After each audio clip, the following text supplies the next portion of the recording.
Hello everyone, नमस्कार, good morning.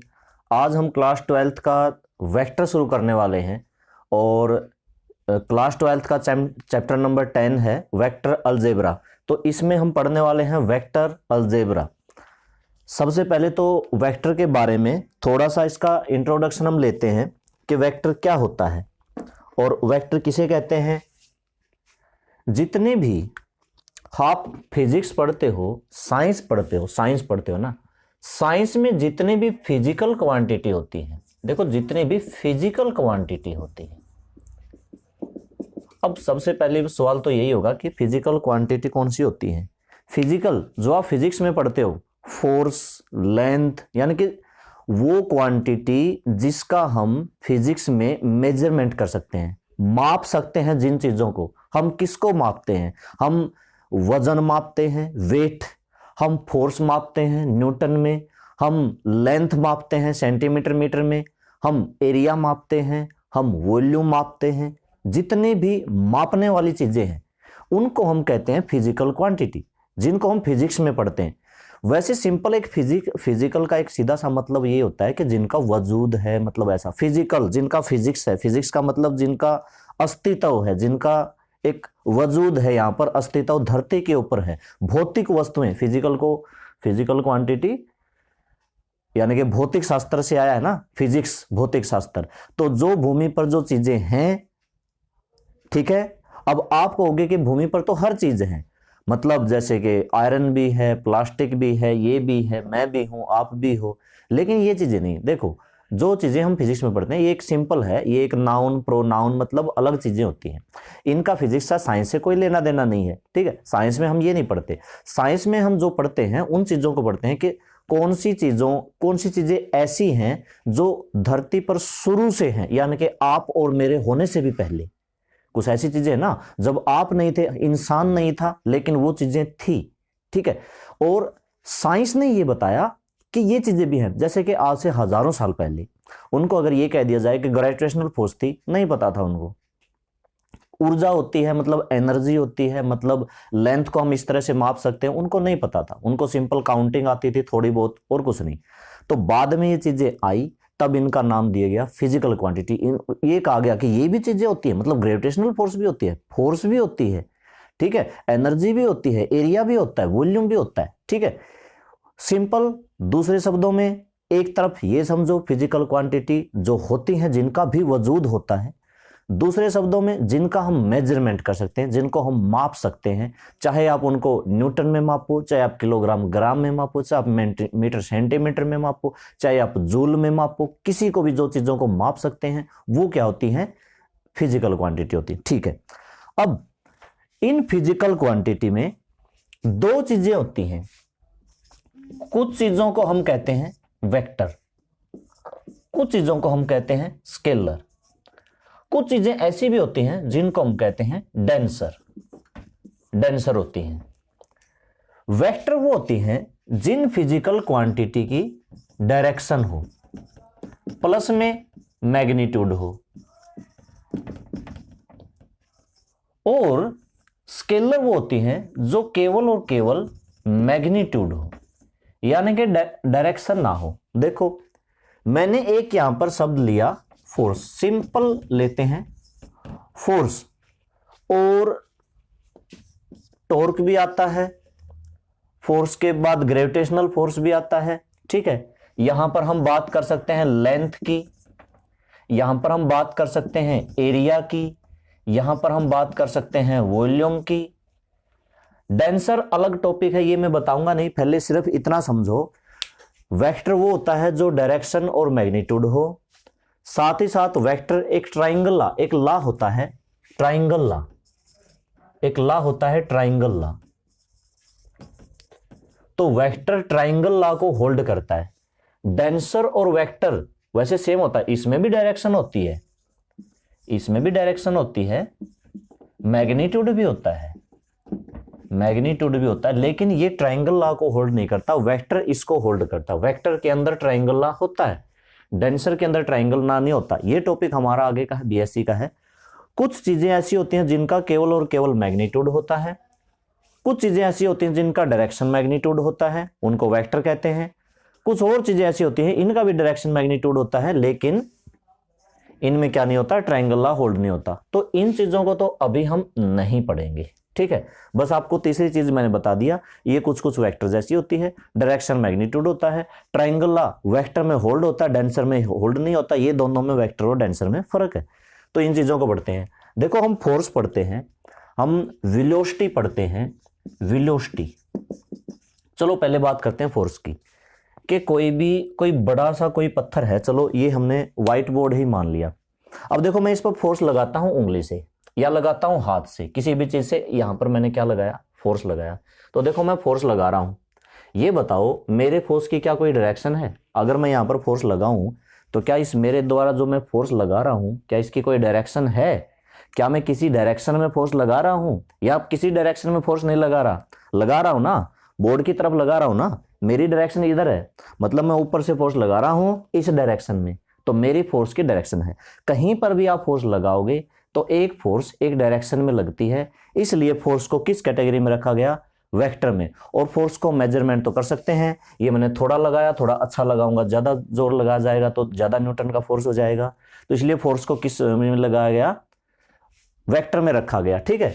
Velocity की हम बात करते हैं। एक तो होता है वेलोसिटी, एक होती है स्पीड। एक कार यहां से चली, वो यहां से जैसे रोड से ऐसे घूम के मान लो किसी रोड से जाके और ये यहां पहुंच गई, लेकिन जो वेलोसिटी होती है वो तो फाइनल पॉइंट से टर्मिनल पॉइंट तक की, इनिशियल पॉइंट से एंडिंग पॉइंट तक की डिस्टेंस माप के, जैसे कि मान लो कि 100 किलोमीटर ये यहां तक की डिस्टेंस थी, फिर बाय में टाइम मान के मान लो कि उसने 2 घंटे का टाइम लिया, तो 2 आवर का अगर टाइम लिया तो मैं कहूंगा ये 50 किलोमीटर पर आवर की उसकी वेलोसिटी थी। हालांकि टोटल तो यहां से घूम घूम के क्या पता उसको 250 किलोमीटर पड़ गया हो, 200 किलोमीटर पड़ गया हो, और अगर 200 किलोमीटर पड़ा था 2 आवर में तो वो 100 की स्पीड से चली थी। वो स्पीड है, स्पीड की कोई डायरेक्शन नहीं। कैसे? पहले वो इस डायरेक्शन में गई, फिर वो इस डायरेक्शन में गई, फिर वो इस डायरेक्शन में आई, फिर वो इस डायरेक्शन में आई, फिर वो इस डायरेक्शन में। तो क्या कोई फिक्स्ड डायरेक्शन है? नहीं है। लेकिन क्या वेलोसिटी की फिक्स्ड डायरेक्शन है? बिल्कुल है। इस पॉइंट से चली थी और इस पॉइंट पे गई है तो इसकी डायरेक्शन इधर है। यानी कि वेलोसिटी एक डायरेक्शन होती है, स्पीड की डायरेक्शन नहीं होती। स्पीड में तो गाड़ी कैसे ऐसे घूम सकती है किधर से भी, और वेलोसिटी में बिल्कुल जब स्ट्रेट चलती है, क्योंकि फाइनल पॉइंट से इनिशियल पॉइंट की डिस्टेंस को ही हम वेलोसिटी में उसमें लेते हैं, डिस्टेंस बाय टाइम करके। तो एक तरह से डिस्टेंस बाय टाइम तो होता है स्पीड, और डिस्प्लेसमेंट बाय टाइम, हाँ डिस्प्लेसमेंट भी की भी बात आती है। डिस्प्लेसमेंट को हिंदी में क्या कहते हैं? विस्थापन। देखो वेलोसिटी हिंदी में एक तो कहते हैं गति और एक होता है वेग। तो वेग क्या होता है? वेलोसिटी होती है, और गति चाल क्या होती है? स्पीड होती है, ठीक है। तो डिस्प्लेसमेंट, कोई चीज यहां पर एक बड़ा सा कोई पत्थर का टुकड़ा पड़ा था, मैंने उसको खिसका के इधर कर दिया। क्या मैंने किसी डायरेक्शन में किया या बगैर डायरेक्शन के कर दिया? क्या डायरेक्शन है? इधर है। अगर इसको मैं इधर करता तो इसकी डायरेक्शन इधर होती, लेकिन अभी मैंने किस डायरेक्शन में किया? इस डायरेक्शन में। तो मैं कहूंगा मैंने जो पत्थर का टुकड़ा उठा के यहां से यहां रखा था वो मैंने इस तरफ रखा था, इस डायरेक्शन में रखा था। तो यहां पर जो मैंने डिस्प्लेस किया है उसकी भी एक डायरेक्शन है। तो कह सकता हूं डिस्प्लेसमेंट, विस्थापन भी एक क्या है? वेक्टर है। इनमें देखो लेंथ, मुझे इस मार्कर की लेंथ मापनी है, मान लो कि 10 सेंटीमीटर है, चाहे मैं इसको इधर से इधर माप लूं या इधर से इधर माप लूं, क्या फर्क पड़ता है? क्या इसकी फिक्स डायरेक्शन है? क्या सिर्फ इधर से इधर ही माप सकता हूं? नहीं माप सकता ना, चाहे इधर से इधर माप लो चाहे इधर से इधर माप लो, फिक्स तो नहीं है। तो इसकी फिक्स्ड डायरेक्शन नहीं है, इसलिए इसकी डायरेक्शन है ही नहीं, हम कहेंगे ये स्केलर है। इसलिए लेंथ को मैंने स्केलर में रखा था। एरिया, आप एरिया मान लो कि ये एक स्क्वायर है, इसका एरिया का मतलब होता है इसने अंदर से जैसे कितनी जगह ले रखी है। क्या इसकी कोई डायरेक्शन है? क्या इस एरिया की कोई डायरेक्शन है? नहीं, कोई डायरेक्शन नहीं है, ये हर तरफ है, चारों तरफ है, कोई फिक्स डायरेक्शन नहीं है, ठीक है। तो ये भी क्या है? स्केलर है, स्केलर में मैंने रखा था। और वॉल्यूम, तो ये हमारे क्वेश्चन है, इंट्रोडक्शन है वेक्टर के बारे में। वेक्टर क्या होती है फिर से बताता हूं। वेक्टर होती है फिजिकल क्वांटिटी जिनका हम फिजिक्स में मेजरमेंट कर सकते हैं। जो जो चीजें माप सकते हैं, इनके अलावा भी और बहुत सारी चीजें हैं, अभी कभी सारी चीजें दिमाग में नहीं आती, तो मैंने सिंपल सिंपल लिया जिनको आपने सुना है, आपने देखा है। साइंस में तो बहुत सारी चीजें होती हैं, फोर्स हो गया, वेलोसिटी हो गया, डिस्प्लेसमेंट हो गया, लेंथ, एरिया, वॉल्यूम, ये तो आप चीजें हर बार मापते हो। तो जो जो चीजें जिनकी डायरेक्शन और मैग्नीट्यूड होता है वो वेक्टर होती हैं, और जिनकी डायरेक्शन नहीं होती, केवल और केवल मैग्नीट्यूड होता है, उस चीज को हम कहते हैं स्केलर। अब हम इसमें स्केलर क्या होता है, सिंपल सी बात, कोई भी कांस्टेंट स्केलर होता है। कांस्टेंट, कोई भी कांस्टेंट, 5 सेंटीमीटर स्केलर है, 4 मीटर स्केलर है, हाँ 5 किलोग्राम। अब किलोग्राम के, क्योंकि किलोग्राम क्या है, वेट है। अब वैसे तो मास भी किलोग्राम में होता है, मास को भी हम उसी में मापते हैं, वजन को भी उसी में मापते हैं, यानी कि द्रव्यमान जो होता है, मास और वेट, वजन। वेट की डायरेक्शन होती है, हमारा वेट किस तरफ काम करता है, वेट हमेशा डाउनवर्ड काम करता है, क्योंकि ग्रेविटेशनल फोर्स ऊपर से चीजों को नीचे खींचती है। तो हमारा वेट ऊपर की तरफ काम नहीं करता, नीचे की तरफ काम करता है। इसलिए हमारा वेट, वजन एक तरह से कह सकता हूं कि फोर्स है, और वो किस कैटेगरी में रखा जाएगा, वो वेक्टर की कैटेगरी में रखा जाएगा। लेकिन मेरा मास, मेरा द्रव्यमान, वो किस कैटेगरी में रखा जाएगा, वो स्केलर की कैटेगरी में रखा जाता है, क्योंकि द्रव्यमान बगैर डायरेक्शन का वो होता है, और मास को छोड़ के जो वजन जो मैं बोल रहा हूँ, वेट जो बोल रहा हूँ, वो डायरेक्शन में होता है। वेट होता है ग्रेविटेशनल फोर्स की वजह से। वेट का मास का फॉर्मूला, उसका वजन का फॉर्मूला भी होता है मास इंटू में gravitational force, mg, mass into में ग्रेविटेशनल फोर्स। ठीक है, अब हम एक्सरसाइज 10.1 करते हैं, देखते हैं कि क्या कह रखा है।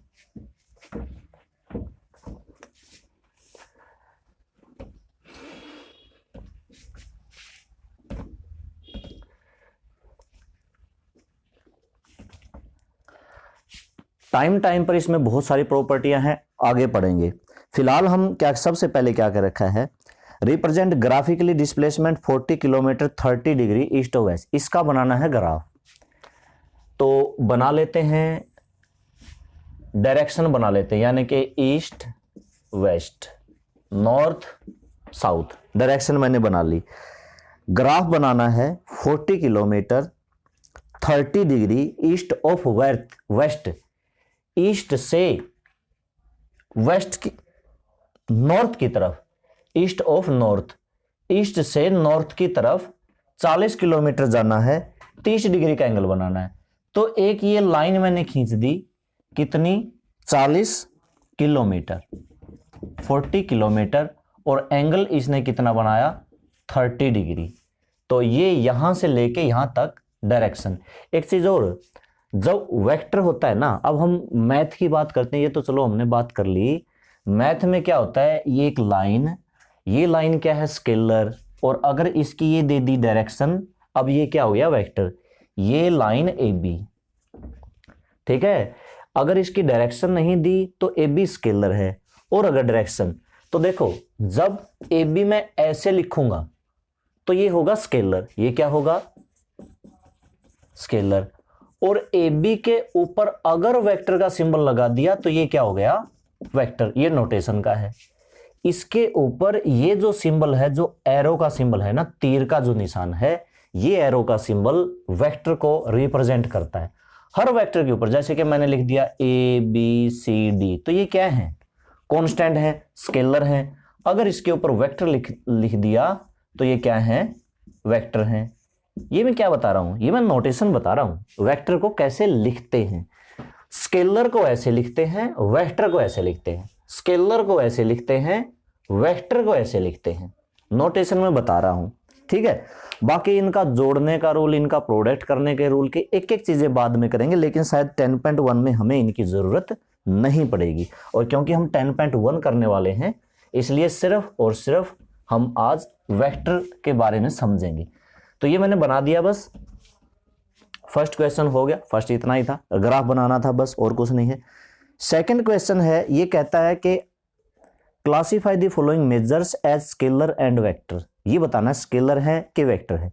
देखो फर्स्ट पार्ट है 10 किलोग्राम। किलोग्राम वेट भी होता है, किलोग्राम मास भी होता है।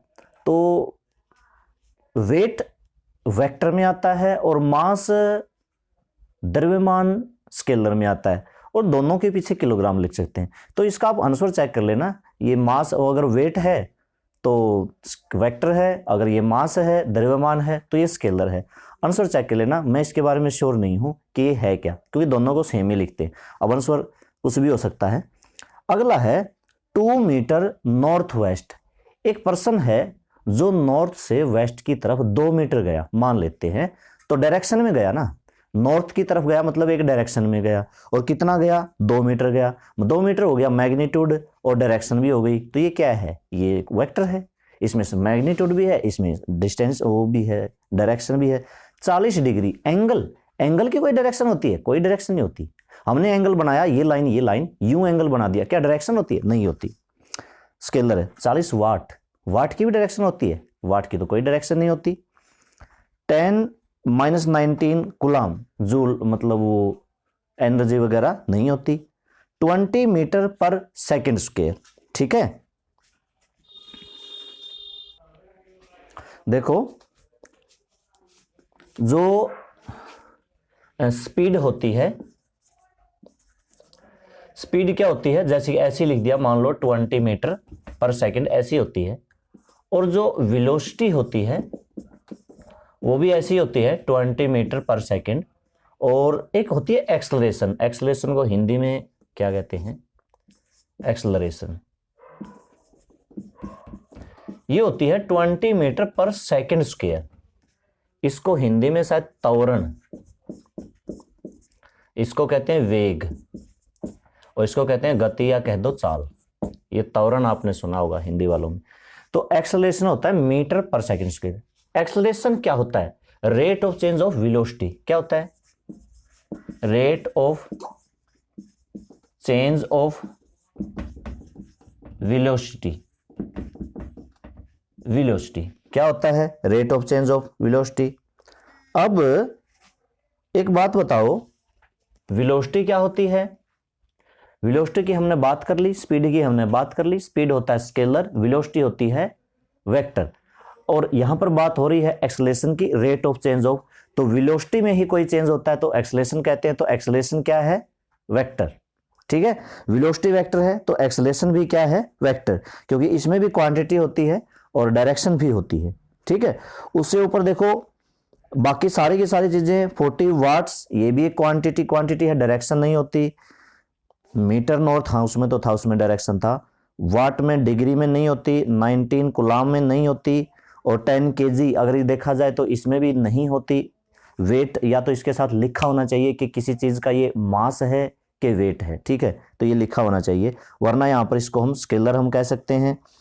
अगला है थर्ड फिर से क्वेश्चन आता है, classify the following scalar and vector quantities. Scalar और वेक्टर फिर से बताना है। फर्स्ट है टाइम पीरियड। टाइम पीरियड का कोई डायरेक्शन होती है? टाइम पीरियड, टाइम की कोई डायरेक्शन नहीं होती, तो ये क्या है? स्केलर है। डिस्टेंस की क्या, डिस्टेंस की कोई स्पीड होती है, डायरेक्शन होती है? नहीं होती, तो ये भी स्केलर है। फोर्स वेक्टर है। वेलोसिटी वेक्टर है। वर्क डन स्केलर है, ठीक है। क्वेश्चन नंबर 4 में बना रखी एक फिगर, और उस फिगर को हमने समझना है।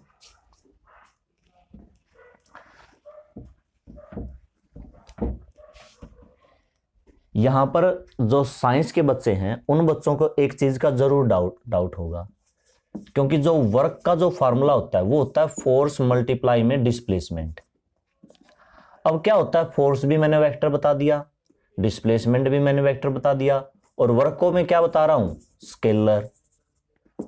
क्या वेक्टर मल्टीप्लाई वेक्टर स्केलर होता? हो सकता है भाई, इनकी प्रोडक्ट की बात हम बाद में करेंगे, लेकिन एक सीधी सी बात है, फोर्स की डायरेक्शन होती है, डिस्प्लेसमेंट की डायरेक्शन होती है, काम की भी कोई डायरेक्शन होती है कि मैंने इतना काम किया, मैंने 4 काम कर दिया, 5 काम कर दिया, 5 यूनिट काम कर दिया। काम की भी, मैं आज 2 घंटे पढ़ा, पढ़ना भी एक काम है, तो मैं इतने घंटे पढ़ा, तो ये भी कोई है? नहीं है ना, तो काम की कोई डायरेक्शन नहीं होती, तो ये स्केलर है। इस भ्रम में मत रहना कि दोनों वेक्टर की गुणा एक वेक्टर आती है, नहीं, वेक्टर भी आती है, स्केलर भी आता है, दोनों आती हैं, बाद में बात करेंगे।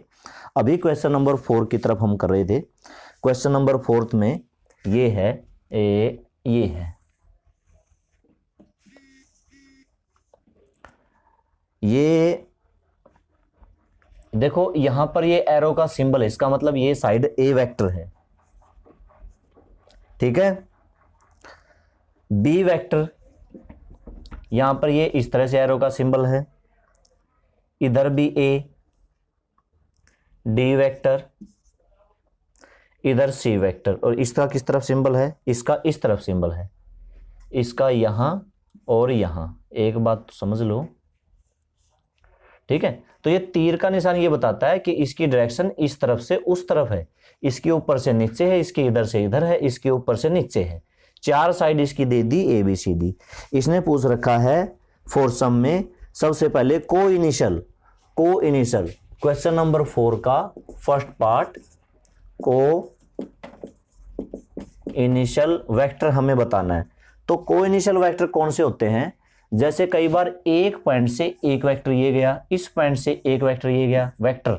अब जब भी मैं वेक्टर की लाइन बनाऊंगा तो एक डायरेक्शन जरूर दूंगा। एक वेक्टर ये गया, एक वेक्टर ये गया, तो ये सारे के सारे पॉइंट को इनिशियल होता है स्टार्टिंग पॉइंट। सारे वेक्टर एक पॉइंट से स्टार्ट हो रहे हैं, बाहर की तरफ जा रहे हैं। ये आपने साइंस में भी इस तरह से पढ़ा होगा। तो यहां पर देखो, जो वेक्टर ए है वो इधर से उधर जा रहा है, इस पॉइंट से निकल के उधर गया, और ये ऊपर से नीचे की तरफ आ रही है, ये लाइन, ये डायरेक्शन है।